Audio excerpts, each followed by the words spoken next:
Bonjour les amis. Tout d'abord pour vous dire que je vais toujours bien. Je n'ai plus mal du tout. Ouf, je pense que mes antioxydants à outrance ont bien marché. Par contre, le fait d'avoir pris des bains chauds et froids et chauds et froids, comme vous pouvez le constater, j'ai pris froid. Alors, qu'est-ce qui m'arrive actuellement? J'ai toujours froid. Est-ce que c'est parce que j'ai pris froid justement, ou est-ce que c'est donc mon corps qui se bat contre mon cancer et qui fait qu'il monopolise la totalité de mes ressources et de ce fait on ne chauffe plus, ça m'est déjà arrivé et donc j'ai froid. C'est pas dramatique, je mets un pull. Alors, une information importante, à mon avis, que j'ai oublié de donner quand j'ai fait ma review sur le baking soda ou sur le apple cider vinegar.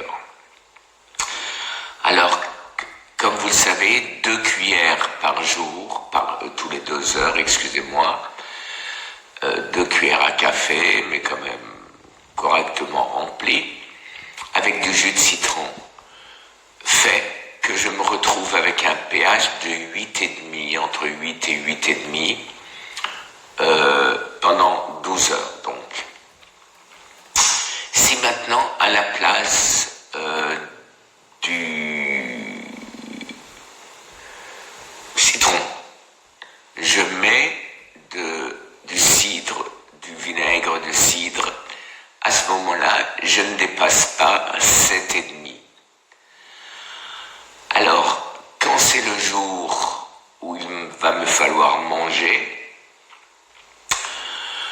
donc je prends les 12 heures avant, je prends le vinaigre de cidre pour monter moins haut et pour digérer plus facilement. Quand je sais que le lendemain et le surlendemain, je ne mange pas, à ce moment-là, je prends le baking soda accompagné de citron. Pourquoi 2? Parce que c'est simplement moins infect à boire qu'avec 1. Mais je ne pense pas que la quantité de citron soit importante.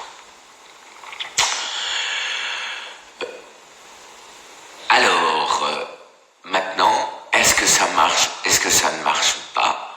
Mon urine est alcaline, ça pour sûr.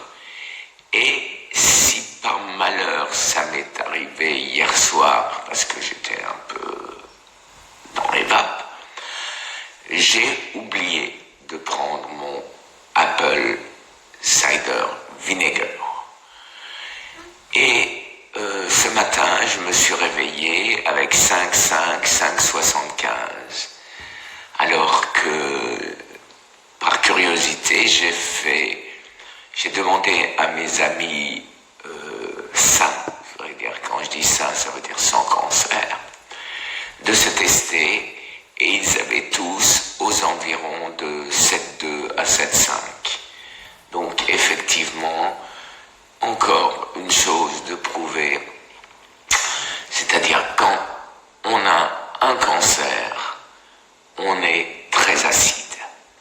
Donc je ne veux plus, je vais essayer de ne plus oublier de manière à rester toujours alcalin.